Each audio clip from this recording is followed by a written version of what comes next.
Started. Woohoo! All right. Thank you so much. Apologies, I have to use this laptop for all of our talking points. We're figuring that out. I'm short, so you're going to not be able to see me. So thank you so much, everyone. This has been just, I think, a ridiculously inspiring day. So thank you to all the wonderful speakers and participants who have joined us today. This is the first ever Latinos in Climate Day at Climate Week, guys. So like, huge news. Woo! And look, I think one of these really special moments is where we just sort of come together and say, yeah, let's get it done. And so that's what a concerted minority can do, and that's what we did. And I do want to give a special shout out to two collaborators that have been just incredible partners. Thais from Volo Foundation, thank you, Thais, for everything. And Antonieta from Climate Power and Accion. And so, but the thing is, this is about a movement. This is about making sure that this creates momentum, that we include Latino stories, Spanish language in particular, to the conversation moving forward. And so we really see this as a launch, the beginning of a really incredible opportunity for all of us to be a part of and collaborate on together.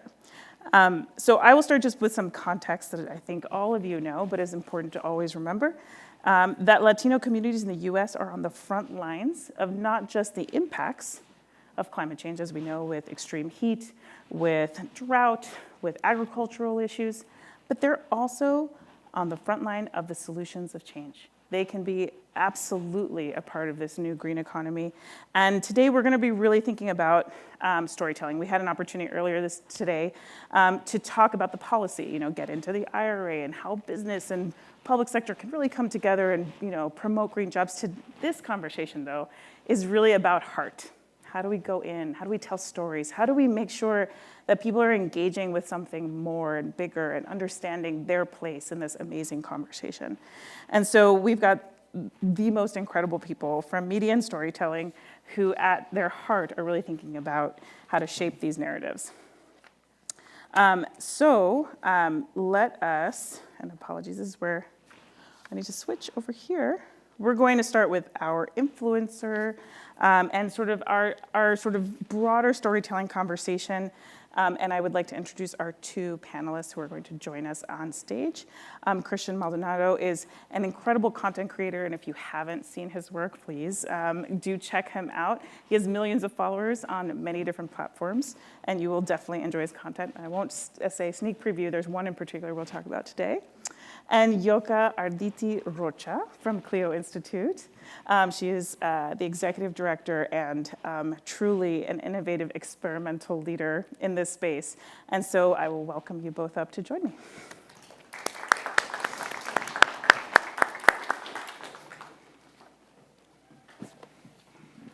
So I'm going to bring this big laptop with me, but hold on one second. All right. So I'll just I'll start with just having you guys talk a little bit about the work you do, because I think, our panel is really thinking about the narrative and maybe some of the more creative, edgy stuff that happens in the world to be able to connect. And so, Yoka, can you talk a little bit about Clio and the work you've been doing?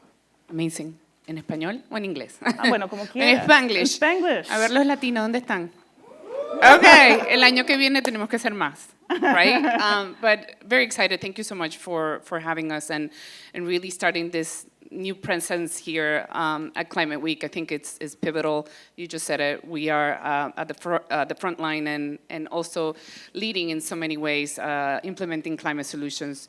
So at the Clio Institute, we are Florida grown, but nationally grown now. We are in our 14th year. We were founded by a science teacher who knew what to do best, which is to teach and use education as the catalyst for activating and infiltrating into people's hearts and minds. And we have done so in many different ways, through our educational programs, but also with our very innovative campaigns that I know we're going to delve into a little bit. But looking for creative ways to talk about very complex issue, whether it's through our educational programs in schools and colleges or communities at large, or through art or artivism, which is that intersection of using art as a catalyst for activating people into taking action. So I'm very much excited to look into the conversation. Thank you so much again. Thank you, Ilka. Hello. Just wanted to say thank you for the invitation. I'm excited to be here. Yeah, I'm a content creator. I started creating content in 2020 during the pandemic, around that time. And at first I started doing comedic content, just videos that Latinos could relate to, growing up in a Latino household, videos of that nature. And then over time I started creating more skits that involved concept or topics, educational topics in the workplace. For example, pay transparency, differences between working in a toxic and healthy work environment, and also collaborated with other organizations like Climate Power to try to push facts and kind of share the message of climate change. So whenever I can, I try to, my favorite type of videos to make are comedic videos, but also educational videos. So I'll kind of focus on the comedic aspect of it all, but also try to insert facts, also educational content, so my audience is able to learn with my videos as well. So I guess I'll kick off maybe talking a little bit maybe about the works that you guys have been doing and the things you've been sort of grappling with. And so maybe Yoka, if you could talk a little bit about some of the art and some of maybe the edgier things, because I think it helps tell the story of your storytelling in so many ways. Yeah, and so we try to find ways that we can galvanize public opinion, and in using, like I said, innovative and art and creative campaigns. So we partner with advertising campaigns and try to utilize things like sea level rise to catch people's attention. I'm from Florida. We're dealing with this. We're on the front lines. You know, we have sunny day flooding. We don't need a storm to flood our streets. And so we decided to flood a store, gift shop in Miami Beach, and talk about the issue of sea level rise in a very compelling way. We had average shoppers coming into a Miami Beach gift shops. They're buying articles, and every article they touch gives them a little bit of a fact about what sea level rise is, what the projections are, why is it happening. So from t-shirts or coffee mugs or towels. Every single item had a story to tell. And we created this video, and the video went viral. And we did this thanks to the Volo Foundation, whom we've been partnering, doing many of these type of campaigns, because again, these are complex issues. So we need to find ways that not only we need to compete with the noise through our social media and everything else that is happening, but at the same time explain it in a very digestible way. And so, detailing those complex things in a very easy, digestible way is at the key of these campaigns. I love that. And I think it's like a great segue to Christian, who's also thinking, I think, very similarly, like you said, there's so much content out there in the world, right? So how do you break through? And so Christian, what are you thinking about when you put together those videos? Like, how does that process work for you? Yeah, so I really like what Yoka just said. You got to make it digestible pretty much. And then I try to think of how can I make this relatable to my audience. So a lot of my audience is Latino.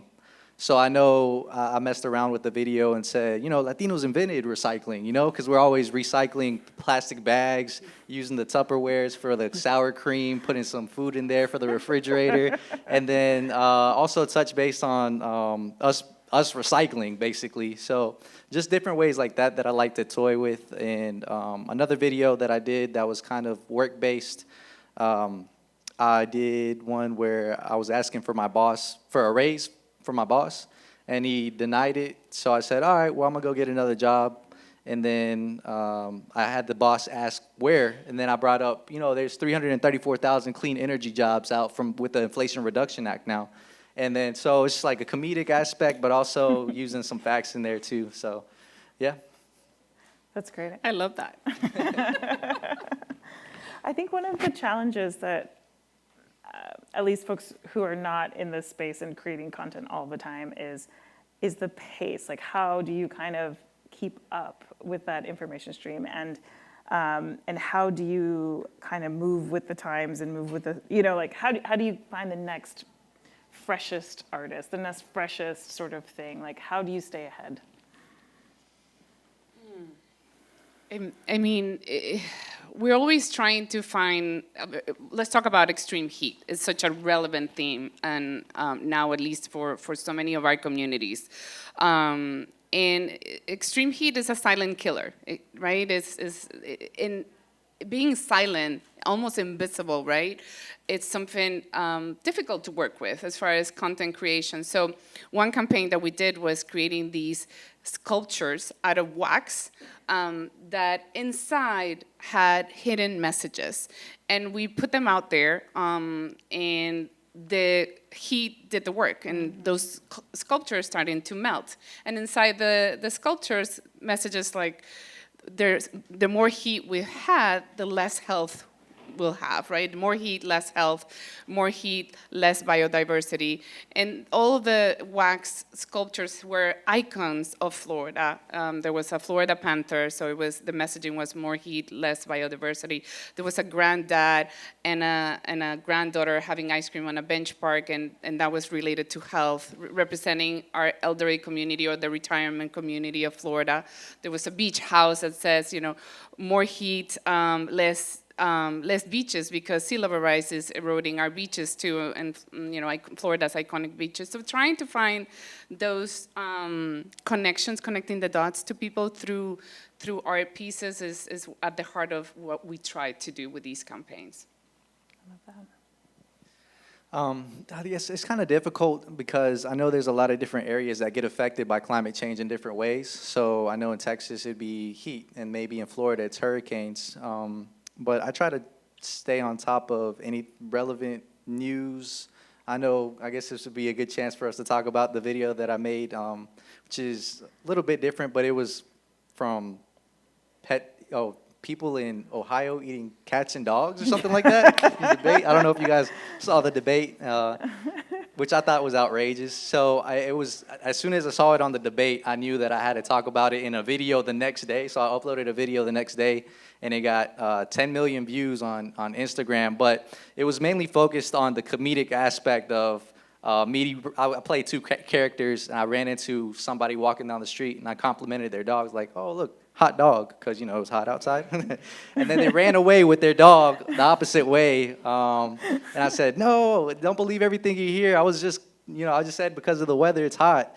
But it was just a comedic video. I didn't really touch on anything else. But I also used the comment section to kind of share. I hope everybody knows this is not true. This is misinformation.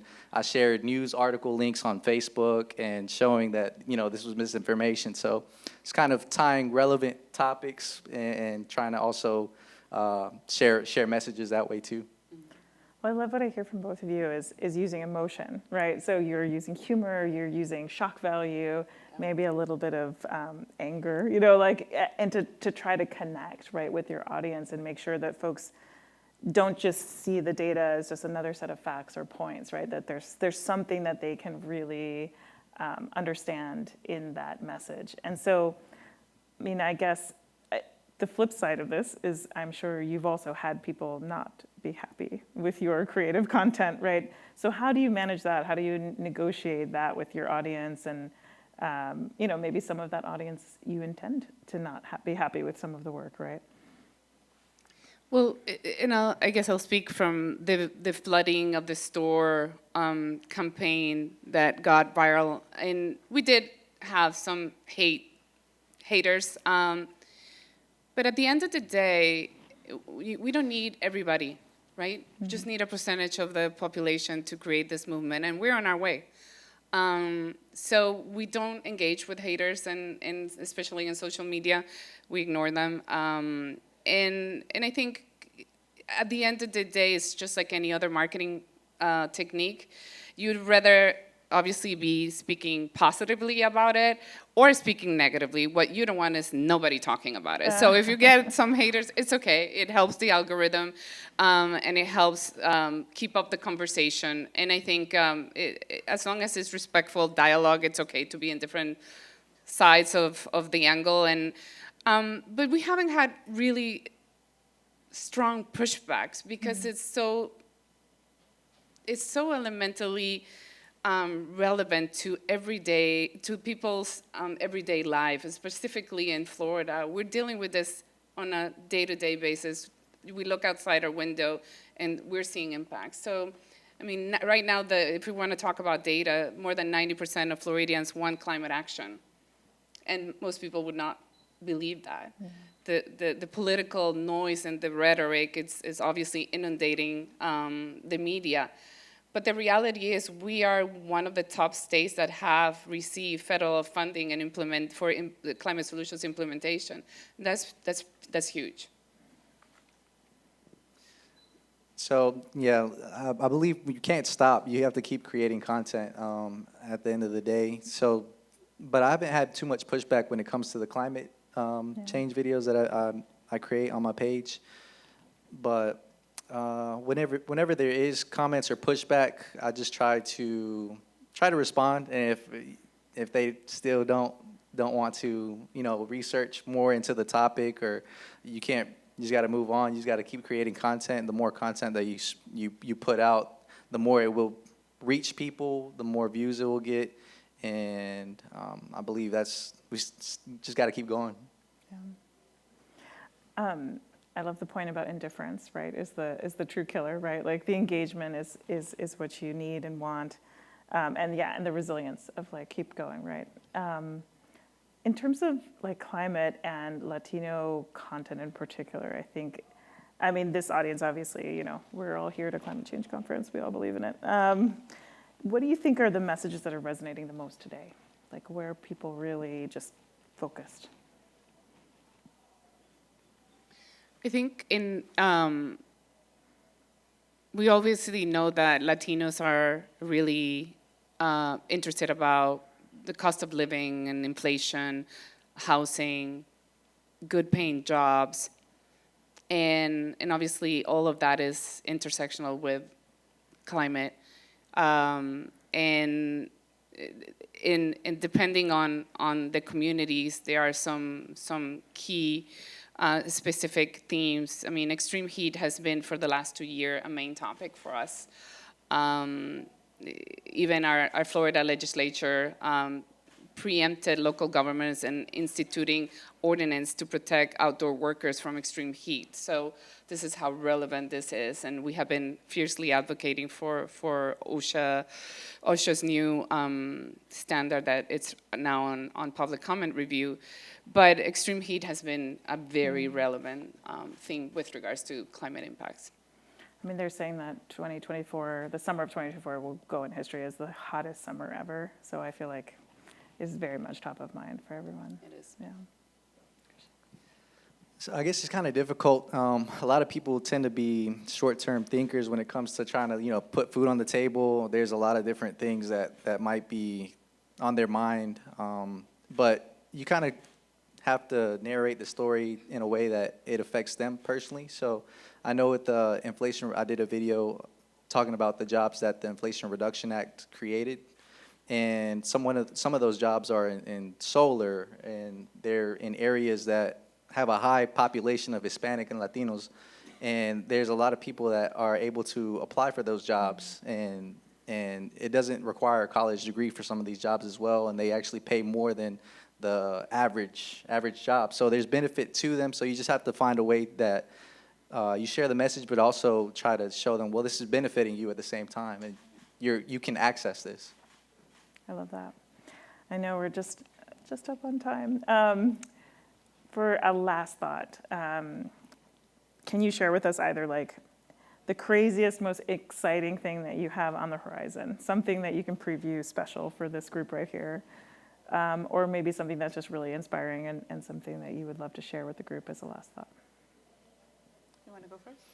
So I just made a video on the climate clock down here in New York. There's a big climate clock, so I'll see how that video goes on my social media. I'll see if I'll get any pushback on there, but I try to play it as somebody walking down the street and then noticing the climate clock and asking, what's that counting down to? And then I kind of see if it hits, but I said, oh yeah, well that's just showing the amount of time that humans have to take action and prevent, the worst things of effects of climate change from happening.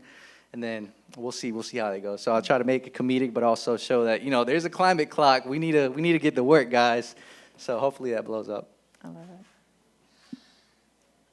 it. So if I had a magic wand, I would love to get a lot of Latino influencers, Leo Messi and Giselle Bundchen and Eva Longoria and so many others to advocate for climate action. And so obviously COP30 will be in Brazil tomorrow, and so we're trying to make a convening and to start a very interesting campaign. I'm a mom, a mother of two, and we're planning to start this campaign in Art Basel in Miami.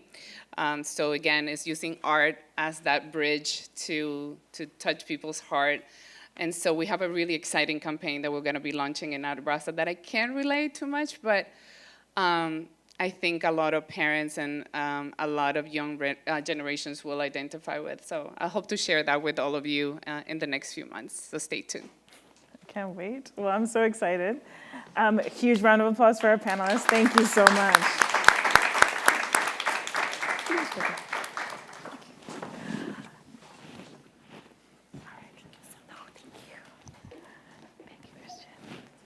So I have the distinct pleasure of welcoming up Antonieta Cádiz, and I will let her also introduce the panel and all the wonderful experts. So thank you, Antonieta. Thank you, Of course, let me sit down. Thank you so much. Hi everyone. Thank you so much. Buenas tardes. Thank you for coming and being here with us. I would like to introduce first Rafael Ulloa, Deputy Publisher and Executive Vice President of Communications for El Tiempo Latino. Rafael, bienvenido. Then Claudia Ginestra, Digital Content Lead at El Tiempo Latino. Claudia, bienvenida. And Mercedes McKinley, Environmental Educator from the state of Nevada. Mercedes, bienvenida. Well, thank you all for being here today. It's amazing to have this panel and this conversation. I know we have been working for almost a year to have this conversation, so it's a very emotional moment, I think, for all of us. And Angela was talking about this. Storytelling is about connection. It's about the emotional connection. How do I see myself, my story, my family, my feelings in you, in your story, in the images you're presenting, in the story you're telling, in the ad you are putting together? So it's really about the emotional connection. And I remember there was this morning in Washington, D.C., where Rafael and I, we got together and we started talking about this, about storytelling. How do we tell the story about the impact that the Inflation Reduction Act funds, billions of dollars, is having on Latino communities across the country? How do we, ¿cómo aterrizamos, how do we land like billions abstract climate change into something very tangible, something emotional? How do we find that connection? So we came together and we produced this amazing series called Tierra Mía.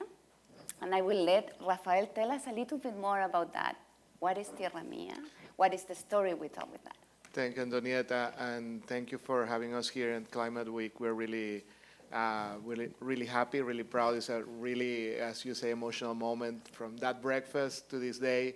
You know, there was a lot of work with Claudia and the whole team that are here. That shout out for the team. We have many of our members here, Business Development, Andrea, Marcos, Leonor, Ricardo, So we are all here because we're so proud. So Tierra Mía is a series of mini documentaries, because one of the things like Antonieta told me is sometimes we know there are stories, but sometimes, it's hard to find those stories, find the right stories that will also want to talk, that want to share their stories, that will be interesting for the viewers to see as well. So we said, okay, we need to do it, but we need to do it in a beautiful way. Let's do it in an epic way, right? Like filmmaking. So Tierra Mía is that. It's like stories from Latinos in states where there are key states for climate change, the battlegrounds for climate change, that coincidentally are battleground states also politically. But these states have like extreme heat. They have isles of heat. That is something I learned through the documentaries, that they're like islands of heat in the cities. They're stories of humans that are doing amazing things. They're resilient. They're creative. They are fighting against the struggles that the heat or the conditions of climate change are imposing on them, on their industries, on their works, but are also thriving through creativity, through new solutions, contributing to education, contributing to the health of the kids with electric buses, and they are inspiring all of us. This series of videos in Tierra Mía will serve as education, as inspiration, and of course, as an alarm bell, like this is happening now. As you say, Antonieta, today, someone said this morning, today is the hottest day, but maybe it's also not the coldest day. No, it is also the coldest day, because the future might look hotter, so which is scary, right? So it was a necessary story to tell, and thank you to Climate Power and Accion and to the whole team. And we saw in the first part of the panel how the stories were told through humor, through activations. In our case, we don't have a lot of humor. The only funny anecdote might be like the poor Claudia had to take our mistake to go into Arizona. I think she took like 6 layovers because we booked her trip wrong. And he left her like carry-on on the plane. We made it. For us, that was funny, but it wasn't for her. But those are the only funny stories we have. So Claudia probably can add more about Tierra Mía. So we learned so much about this process. I had the privilege to travel to these 6 states. For example, in Arizona, we saw how the families were really struggling to just pay electricity, because the heat is too high and people need air conditioning all year round, basically. So families are paying up to $600 a month just for this. So one of the solutions in Arizona is the solar industry, which is booming through the IRA, the Inflation Reduction Act. So now families can implement this through the resources they have, so they can have like the tax credit that they will have like at the end of the year after they install this. So that is one of the solutions in Arizona. But on the other hand, for example, in North Carolina, we saw like the small farmers that are doing organic agriculture, which is so important, because these massive industries of agriculture, they sometimes has too much pesticides and pollutions, and we eat all of that. So, these small farmers now, they have the resources they need, they have the greenhouses they need, so they are now contributing with their businesses and, giving us like better food for us. So on the other hand, for example, in Nevada, where I met Mercedes, we saw how the kids, were taking the school buses, and they are taking in all these diesel emissions every day, and they are getting sick, and they are getting like asthma. So parents are very worried about them, so were starting to demand action from politicians and to demand clean buses. So that's where I met leaders like Mercedes.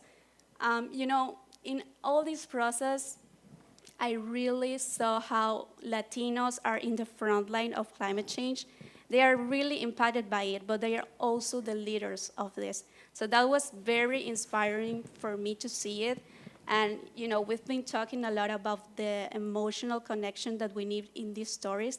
And this is so true, Along in my career, I have seen reporting about science and health that logical information doesn't reach out to people. Like you can just tell them, this is 100 Fahrenheit or whatever, but they are not going to connect if they don't see like a reflection in the story that we are telling. So, for example, when I met Hector in North Carolina, I was very inspired by him because he was like, I love the land, the air, the green, and I was, I knew that this story was going to be very beautiful, and I'm also very grateful for Leonor because she helped us to find all these stories. She was the general producer. We had an amazing team with cinematographers there. So I think that is the key to really help tell these stories. That is not just about data, it's also about the emotions and real stories that are impacted by it.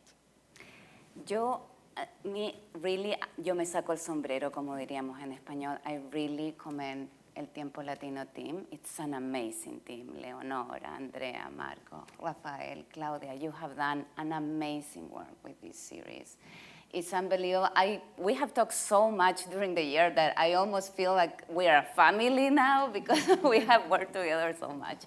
And I think that, for example, in the case of Clima Power and Accion, our work focused into building the political will for climate action.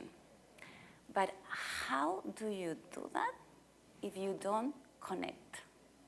How do you make people understand how important this issue is for their lives if they don't make the connection? And Claudia was speaking about complex issues here, rebates, tax credits.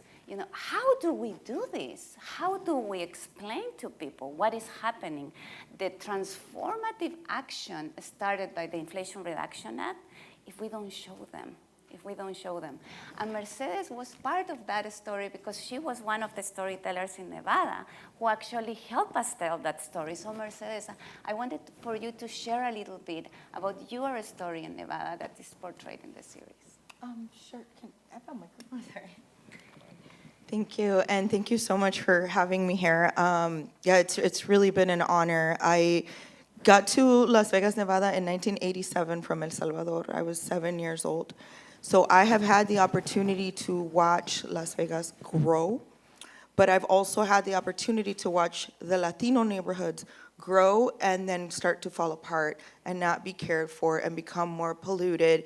And I was working with an organization called Mom's Clean Air Force last year. And I studied climate change. I actually went to college later in life, and I wanted to study climate change because I wanted to understand it for myself. I didn't want to hear anybody's opinions. There was so much back and forth. So I studied it, became an environmental teacher with the College of Southern Nevada, and I also taught elementary for several years. And that's when I started to get concerned, even before with moms as a teacher. It's so hot in Las Vegas that when you line up the kids after school, it's hot asphalt, and they're literally burning. So on really hot days, we can't dismiss them on the hot asphalt. Parents have to come to the classroom to get their child so that they stay in the air conditioning. Another thing I wasn't a mom yet. I'm a mom now, but I was a teacher before I was a mom. And after recess, the third graders, they're 8 years old. You can't tell them not to go play. They go play. But what happens when they come back, they're red, they're flushed. They look like they're gonna pass out. And if it's my kid, I want something done. So, I probably get in trouble with the school district, but I would line them up to drink water, and then they got in a habit of taking a paper towel, wetting it, and putting it on their foreheads. And my kids would do this every time after recess, especially in the months of August, that's when school starts, and into September.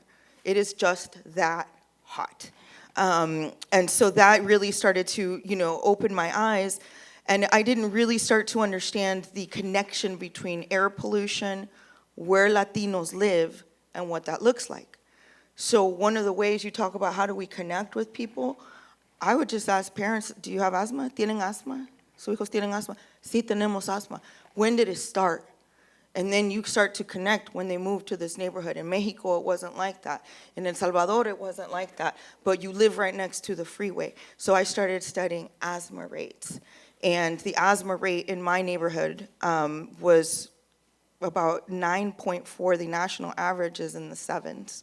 So like 7.5. So right there, you have an idea comparing to the national. And if you look at Las Vegas in a different way, when you go out to the suburban areas where there's more green space and parks, their asthma rates are not as high.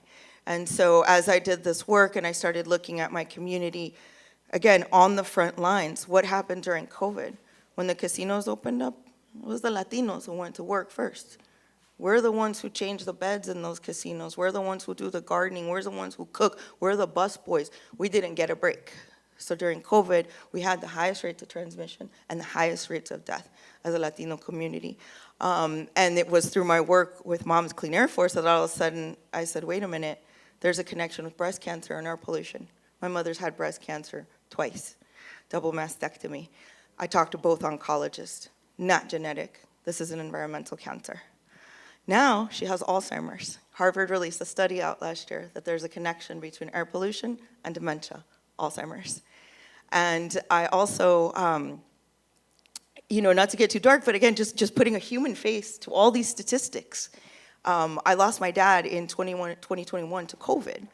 And when I really sat back and looked at it from an environmental justice perspective, the first house my father was able to afford to buy, like many Latinos, was right next to the highway. So for 12 years, we were breathing air right next to the highway. Then my brother finds some financial freedom and buys us all a house, and we moved to another side of town, Latino area, still close to the highway. I could see it from my house, but it was a bigger house, and it was more comfortable. So when my dad got COVID and didn't have any pre-existing conditions, spent 2 months in the hospital, passed away 3 days before my daughter was born. So my daughter did not get to meet her grandpa. And as I went on, I realized his system was compromised those 12 years that he was living next to a polluted highway. Our systems were compromised the following 10 years that we lived in the other neighborhood. Had my father lived in one of the nicer neighborhoods with more green space, he didn't have asthma, but lower asthma rates. My father might have survived. And this is true for a lot of Latinos and African Americans. Also, my husband is black, so I take that all to heart. And then I look at my daughter, she's black and Latino. Blacks and Latinos have the highest rates of asthma. We live in some of the most polluted areas in this country. So when I got the call to do this documentary and to be a part of this, I said yes, please, because I'm living it, I'm breathing it, and that's why I'm here. So I'm sorry, I hope I didn't talk too much, but just you guys are talking about making these connections, and I feel like my story, as sad as it is, in some regards, does connect a lot of these points. Of course, and also brings like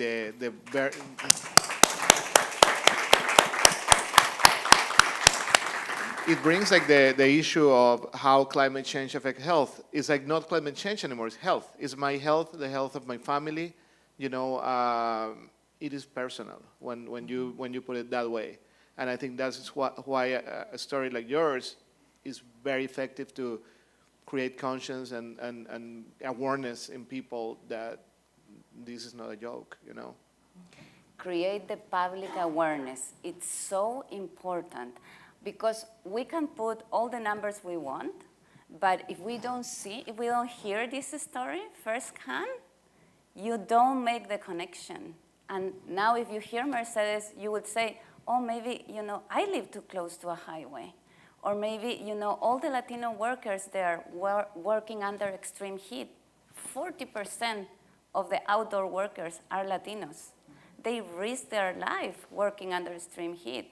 That is a health issue. Climate is an economic issue, a health issue, a jobs issue, and I am quoting Thais here. It's the intersectionality of climate. That's why it's so important. It's not just about extreme weather. Of course, extreme weather is really important, the flooding, extreme heat, extreme drought, but it all connects to our lives.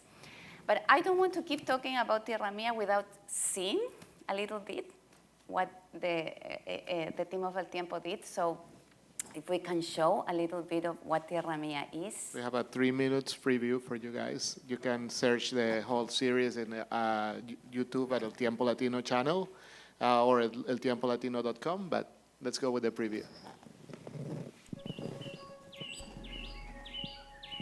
Cada día son más las personas que sienten el impacto del cambio climático en sus vidas. A veces se nos olvida que todo lo que tenemos, desde lo más simple hasta lo más complejo, es gracias a los recursos de la Tierra. La naturaleza nos ha dado todo, pero ¿qué le estamos devolviendo?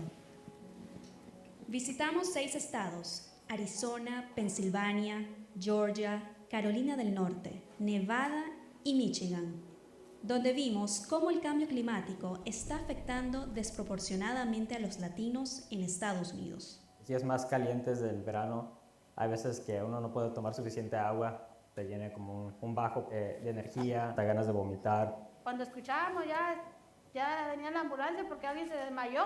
Me quedó sin respiración, la tos, que es lo malo, que me quedó sin habla. Las áreas que son latinas son las que tienen el más impacto y afecta mucho a los niños y a los ancianos. También conocimos soluciones innovadoras, startups y oportunidades de negocio impulsadas por la nueva economía verde, que ofrece alternativas efectivas para enfrentar este desafío. Un programa que se llama Solar for All, o Energía Solar para Todos, que precisamente este año y el próximo año va a ser implementado aquí en Arizona, que va a beneficiar a muchas comunidades, sobre todo de ingresos bajos a moderados en todo el estado.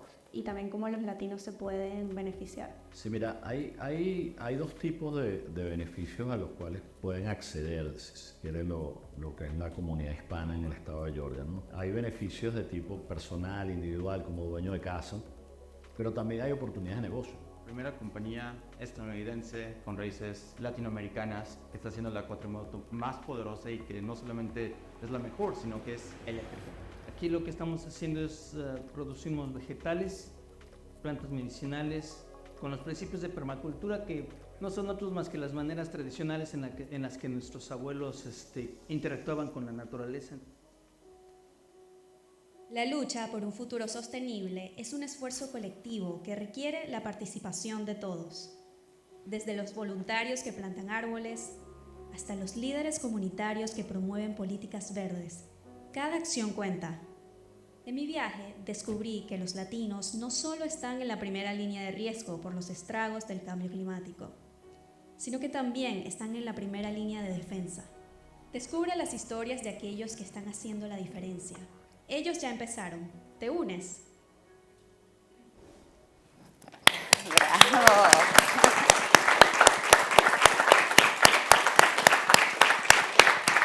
So I invite you all to check out El Tiempo Latino because we have, and Rafael, I wanted you to talk a little bit about the distribution, about the website and about the distribution that we are doing right now.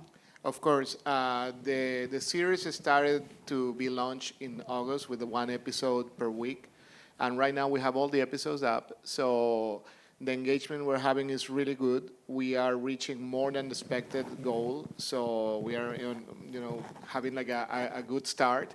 But like our final report will be in November. That's when we're expecting to find the peak of views and engagement and reach. So that's distribution is through YouTube mainly, but that's not it because we need to find as many eyes as we can to bring like this message to the people, to the public, to the Spanish speaker audience and their allies.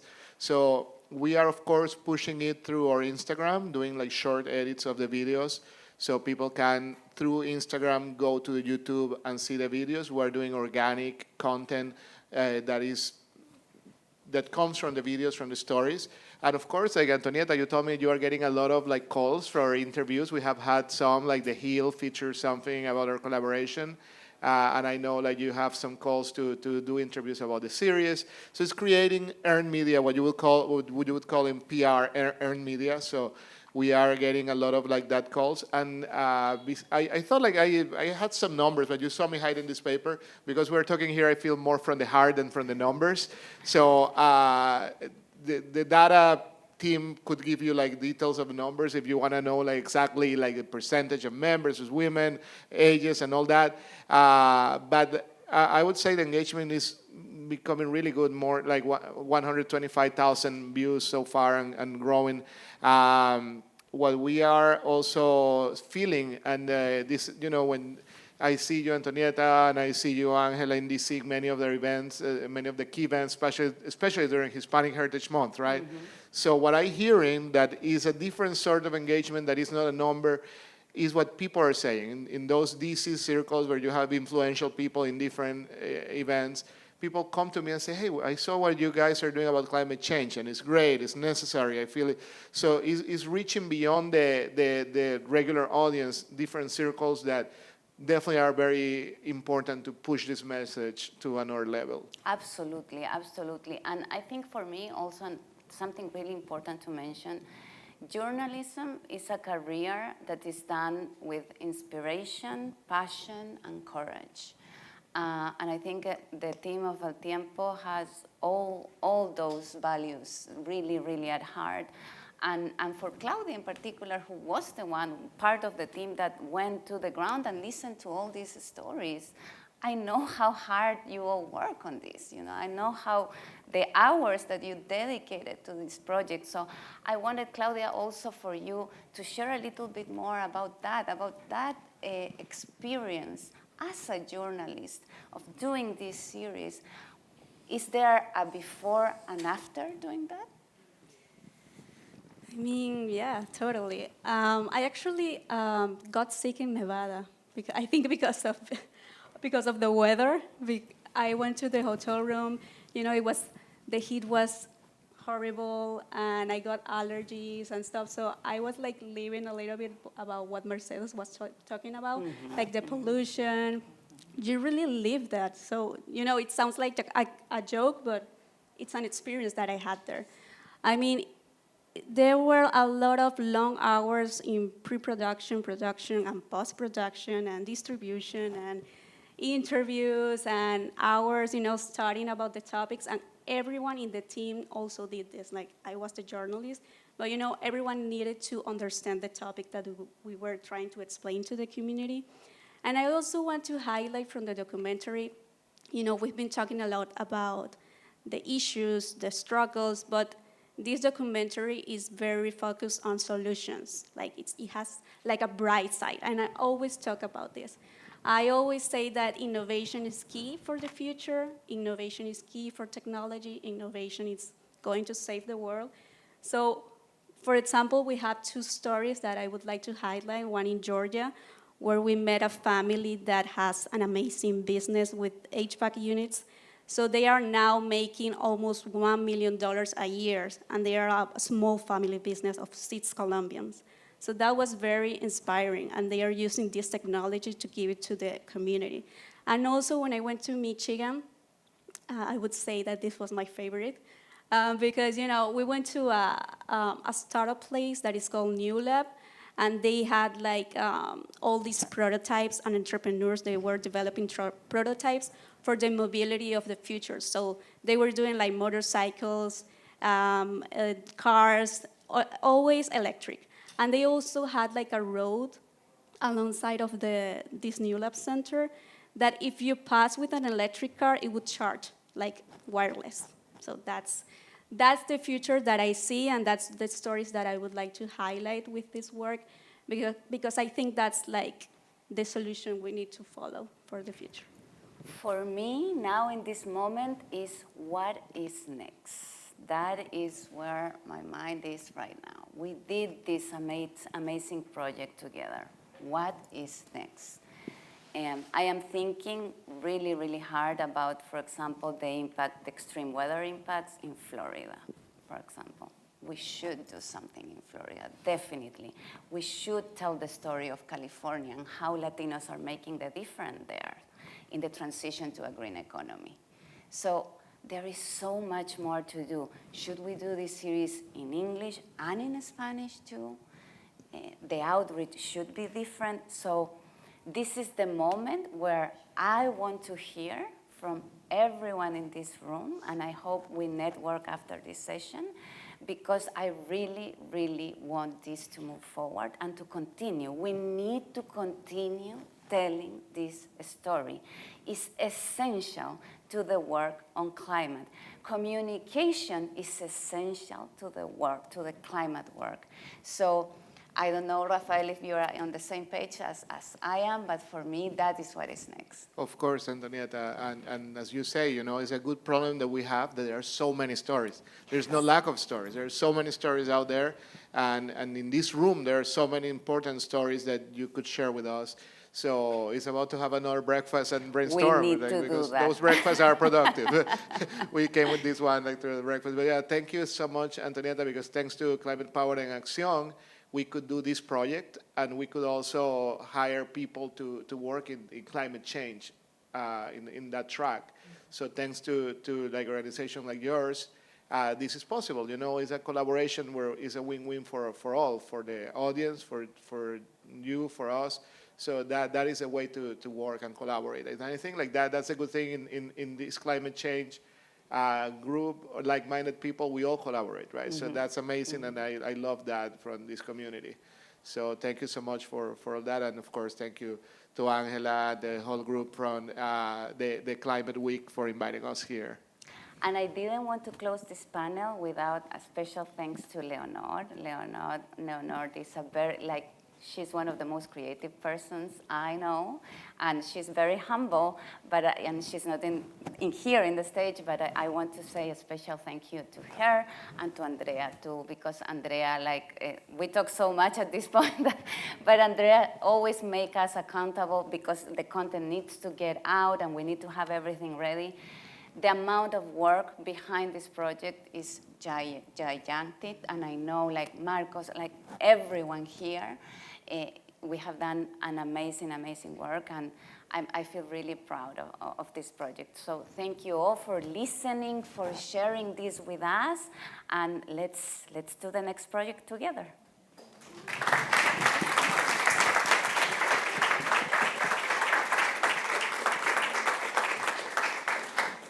Muchísimas gracias, Mercedes. Excelente tu historia. Muchas gracias por compartir. You need to close. Just close real fast, and then let's take a picture.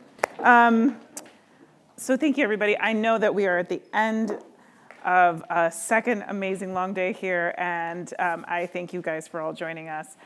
It's funny, I was thinking about it. I haven't said the words Hispanic Heritage Month once this whole time, but clearly that's a great part of this, and I think an important story that we need to bring to this month, but every other month of the year, as we know.